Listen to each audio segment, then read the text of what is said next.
இயேசு கிறிஸ்துவில் மிகவும் அன்பானவர்களே, மார்க்கு எழுதின நற்செய்தி நூலின் 7ஆம் அதிகாரத்தின் வேத தியான பகுதிக்கு உங்களை அன்புடன் வரவேற்கிறேன்.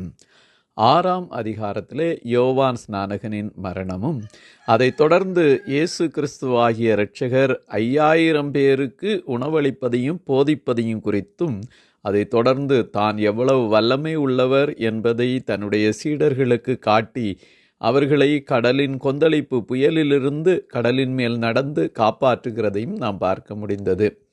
7ஆம் அதிகாரத்திலே 1ஆம் வசனம் முதல் 13ஆம் வசனம் வரைக்கும் பாரம்பரியமும் கடவுளுடைய கற்பனைகளையும் கைக்கொள்ள வேண்டியதை குறித்தும், 14வது வசனத்திலிருந்து 23ஆம் வசனம் வரைக்கும் உண்மையில் ஒரு மனிதனை தீட்டுப்படுத்துவது எது உள்ளத்தின் உள்ளிருந்து வருகின்றவையே என்பதை குறித்தும், 24ஆம் வசனத்திலிருந்து 30ஆம் வசனம் வரைக்கும் சிரோபோனிக்கியா தேசத்தில் உள்ள புறஜாதி பெண் தன்னுடைய விசுவாச நம்பிக்கையை வெளிப்படுத்தி சுகத்தை மகளுக்கு பெற்றுக் கொடுப்பதையும், 31வது வசனத்திலிருந்து 37வது வசனம் வரைக்கும் காது கேட்காத செவிடும் ஊமையுமான மனிதனை ஆண்டவர் குணப்படுத்துவதை குறித்தும் நாம் பார்க்க முடிகின்றது. இவை அனைத்தும் ஆண்டவராகிய கர்த்தர் எவ்வளவு வல்லமை உள்ளவர் என்பதை எடுத்து காட்டுகிறதாக நாம் பார்க்க முடிகின்றது. 1ஆம் வசனத்திலிருந்து 13ஆம் வசனம் வரைக்கும் பாரம்பரியமும் கடவுளின் கட்டளைகளிலும் எவை முக்கியமானது என்பதை உணர்த்துவதற்காக ஆண்டவர் பேசியிருக்கின்றார். மனிதனுடைய மரபுகள் ஆன்மீகமாக சில வேளைகளிலே தோன்றினாலும் கர்த்தரின் வார்த்தைகளை அவை நேரிடையாக எதிர்க்கக்கூடும் என்பதை நாம் புரிந்து கொள்ள வேண்டும். 3ஆம் வசனத்திலே பரிசேயர் முதலிய யூதர் அனைவரும் முன்னோர்களின் பாரம்பரியத்தை கைக்கொண்டு அடிக்கடி கை கழுவினாலொழிய சாப்பிட மாட்டார்கள். இவர்கள் தங்களுடைய வாழ்க்கையிலே அநேக காரியங்களை அப்படி செய்தார்கள். கை கழுவுவது மட்டுமல்ல, 4வது வசனத்திலே கடையிலிருந்து வரும்போது ஸ்நானம் பண்ணாமல் சாப்பிட மாட்டார்கள். செம்புகளை கழுவ வேண்டும், கிண்ணங்களை கழுவ வேண்டும், செப்பு குடங்களை கழுவ வேண்டும், மனைகளை கழுவ வேண்டும், இன்னும் அநேக ஆசாரங்களை அவர்கள் வைத்திருந்தார்கள் என்று சொல்லப்படுகின்றது. புறம்பாய் வெளிப்படையாய் இவை அனைத்தும் அவர்கள் செய்ய வேண்டியதாய் இருந்தது. ஆனால் இயேசு கிறிஸ்து மிக தெளிவாக அவர்களுடைய இருதய சுத்தம் முக்கியம் என்பதை குறித்து 6வது வசனத்திலே, இந்த ஜனங்கள் தங்கள் உதடுகளினால் என்னை கனம் பண்ணுகிறார்கள், அவர்கள் இருதயமோ எனக்கு தூரமாய் விலகி இருக்கிறது. வெளிப்படையாய் உதடுகளினால் பாரம்பரியமாய் என்னை கனம் பண்ணுகிறார்கள், ஆனால் இருதயத்திலோ அவர்கள் ஆண்டவருடைய சத்தியத்திற்கும் வசனத்திற்கும் விலகி இருக்கிறார்கள் என்பதை வசனம் தெளிவுபடுத்துகின்றது. ஆனால் மனிதனுடைய கற்பனைகளை உபதேசங்களாக போதிக்கிறார்கள். கர்த்தருடைய கற்பனைகளை உபதேசங்களாய் போதிப்பதற்கு பதிலாய் மனிதனுடைய கற்பனைகளை அவர்கள் உபதேசங்களாக போதிக்கிறார்கள். ஆகவே ஆண்டவருடைய கட்டளையை தள்ளிவிட்டு மனிதனுடைய பாரம்பரியத்தை கை கொண்டு வந்து இப்படி கழுவி வெளி சுத்தத்திலே என்னென்ன செய்ய வேண்டுமோ அதை செய்வதற்கு முக்கியத்துவம் கொடுக்கின்றார்கள். ஆண்டவர் சொல்லுகின்றார், உன் தகப்பனையும் உன் தாயையும் கனம் பண்ணுவாயாக என்றும், தகப்பனையாவது தாயையாவது நிந்திக்கிறவன் கொலை செய்யப்பட வேண்டும் என்று மோசே சொல்லியிருக்கின்றார். இனி உன் தேவனாகிய கர்த்தர் உனக்கு கொடுக்கிற தேசத்திலே உன் நாட்கள் நீடித்திருப்பதற்கு, நீ நன்றாயிருப்பதற்கு உன் தேவனாகிய கர்த்தர் உனக்கு கட்டளையிட்டபடியே உன் தகப்பனையும் உன் தாயையும் கனம் பண்ணவாயாக என்று உபாகமம் 5:16 சொல்லியிருக்கிறார். ஆனால் இப்படி தாயும் தகப்பனையும் கனம் பண்ணுவதையும் தாயும் தகப்பனையும் மதிப்பதையும் உதவி செய்வதையும் விட்டுவிட்டு தாயும் தகப்பனுடைய பெயரிலே கொர்பான் என்ற காணிக்கையை கொடுத்து விட்டால் அவனுடைய கடமை தீர்ந்து விட்டது என்று போதிக்கிறார்கள்.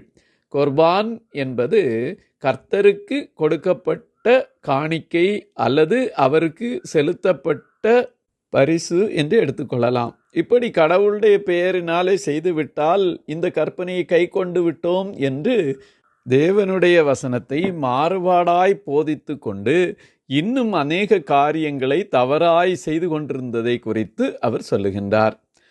பாரம்பரியத்தை காட்டிலும் கர்த்தருடைய கற்பனையும் வசனத்தையும் கைக்கொள்வதே மேலானது என்பதை இயேசு கிறிஸ்து நமக்கு கற்றுக் கொடுக்கின்றார். 14ஆம் வசனத்திலிருந்து 23ஆம் வசனம் வரைக்கும் உண்மையாகவே ஒரு நபரை தீட்டுப்படுத்துவது எது என்பதை மிக தெளிவாய் இயேசு கிறிஸ்து சொல்லியிருக்கின்றார். ஒரு நபருக்கு வெளியே உள்ள எதுவும் உள்ளே செல்வதன் மூலம் அவர்களை தீட்டுப்படுத்த முடியாது, வாய்ப்பு இல்லை. ஒரு நபருடைய உள்ளிருந்து வெளிவருவதுதான் அவர்களை தீட்டுப்படுத்துகிறது. உதாரணமாக, உணவு வயிற்றுக்குள் சென்று உடலிலே சுத்தப்படுத்தப்பட்டு வெளியேறுகிறது. எனவே அது கடவுளுக்கு முன்பாக உங்களை அசுத்தமாக்க எந்தவித வாய்ப்பும் இல்லை.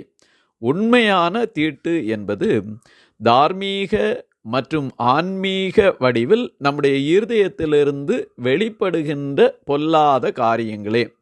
15வது வசனத்திலே, மனுஷனுக்கு புறம்பே இருந்து அவனுக்குள்ளே போகிறதொன்றும் அவனை தீட்டுப்படுத்த மாட்டாது, அவன் உள்ளத்திலிருந்து புறப்படுகைகளே அவனை தீட்டுப்படுத்தும் என்று தெளிவாய் சொல்லப்பட்டிருக்கிறது.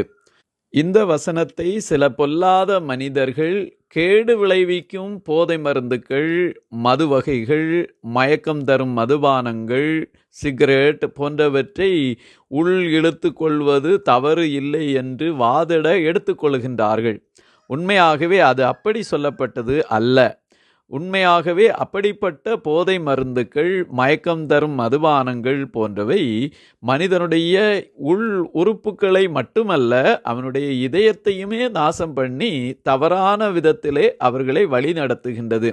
அதைத்தான் 19வது வசனத்திலே, அவன் இருதயத்தில் போகாமல் வயிற்றிலே போகிறது, அதிலிருந்து எல்லா போஜனங்களின் அசுத்தங்களையும் கழிக்கிற ஆசன வழியாய் நீங்கி போகும்.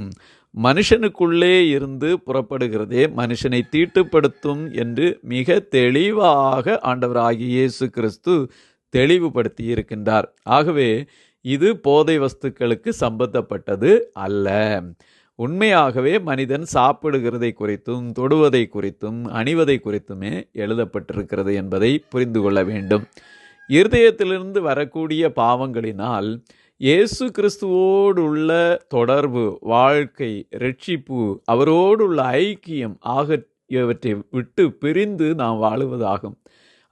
காரணம், நம்முடைய இருதயத்திலே மனிதனுடைய அறிவு திறன், உணர்ச்சிகள், நம்முடைய ஆசைகள், விருப்பங்கள் இவை அனைத்தும் குடிகொண்டிருக்கின்றன.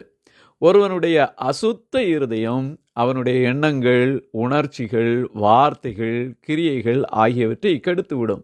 ஆகவே இதயத்தை எல்லா காவலோடும் நாம் காத்து கொள்ள வேண்டும் என்றும் அதனிடத்தினின்று ஜீவ ஊற்று புறப்படும் என்றும் நீதிமொழிகள் 4:23 நாம் வாசிக்கின்றோம். மனிதர்களுடைய இருதயத்திலிருந்து புறப்பட்டு வருகின்ற பொல்லாத 13 காரியங்களை இயேசு கிறிஸ்து இந்த இடத்திலே வரிசைப்படுத்தி சொல்லுகின்றார். பொல்லாத சிந்தனை, விபச்சாரம், வேசித்தனம், கொலைபாதகம், களவு, பொருளாசை, துஷ்டத்தனம், கபடு, காமவிகாரம், வன்கண்ணு, தூஷணம், பெருமை, மதிகேடு இவைகள் அனைத்தும் நம்முடைய உள்ளத்தின் உள்ளிருந்து, இதயத்திலிருந்து புறப்பட்டு வெளியே வந்து நம்மை தீட்டுப்படுத்திவிடும். ஆகவே கவனமாக நம் இதயத்தை எல்லா காவலோடும் காத்து கொள்ள வேண்டும் என்பதை வேத சத்தியம் நமக்கு மிக தெளிவாக போதிக்கின்றது. 24ஆம் வசனத்திலிருந்து 30ஆம் வசனம் வரைக்கும் சிரோபோனிக்கியா பகுதியில் உள்ள ஒரு பெண், அதாவது தீரு சீதோன் பகுதியிலுள்ள ஒரு பெண் இயேசு கிறிஸ்துவிடம் வந்து தன்னுடைய மகளுக்காக ஜெபிக்கிறதை பார்க்க முடிகின்றது. தீரு சீதோன் பட்டணங்களின் எல்லைகளிலே இயேசு கிறிஸ்து போய் மறைவாய் இருக்க அவர் விரும்பி இருக்கின்றார். அந்த காலத்திலே இந்த சிரோபோனிக்கே தேசத்திலுள்ள அசுத்த ஆவி பிடித்த ஒரு சிறு பெண்ணின் தாய் இயேசு கிறிஸ்துவின் பாதத்திலே வந்து விழுகின்றாள். விழுந்து, எனக்கு என் மகளை பிடித்திருக்கிற பிசாசை துரத்திவிட வேண்டும் என்று வேண்டிக் கொள்ளுகின்றார். ஆனால் இயேசு கிறிஸ்து இது இஸ்ரவேலர்களாகிய பிள்ளைகளுக்கு மட்டுமே கொடுக்கப்பட்டது என்று சொல்லும்போது, புறஜாதியாய் இருந்த அந்த சிரோபோனிக்கே தேசத்தின் பெண் மேஜையின் கீழ் இருக்கும் நாய்க்குட்டிகள் பிள்ளைகள் சிந்துகிற துணிக்கைகளை தின்னுமே என்று விசுவாசத்தோடு ஆண்டவரிடம் அறிக்கை சொன்னபடியினாலே, நீ சொன்ன வார்த்தைகள் நிமித்தம் போகலாம், பிசாசு உன் மகளை விட்டு நீங்கி போயிற்று என்று உண்மையாய் அவருடைய மகளை குணப்படுத்துவதை நாம் பார்க்க முடிகின்றது. சர்வ வல்லவருடைய வார்த்தைகளிலே எவ்வளவு வல்லமை இருக்கிறது என்பதை நாம் காண முடிகின்றது. இன்றைக்கும் நம்முடைய ஆண்டவராகிய கர்த்தர் தன்னுடைய வார்த்தைகளை அனுப்பி நம்மை குணப்படுத்த போதுமானவராயிருக்கிறார். நம்புவோம், விசுவாசிப்போம். 7ஆம் அதிகாரத்தின் 31ஆம் வசனத்திலிருந்து 37ஆம் வசனம் வரைக்கும் காது கேளாத கொன்னை வாயுடைய ஊமை மனிதனை அவரிடம் கொண்டு வருகின்றார்கள்.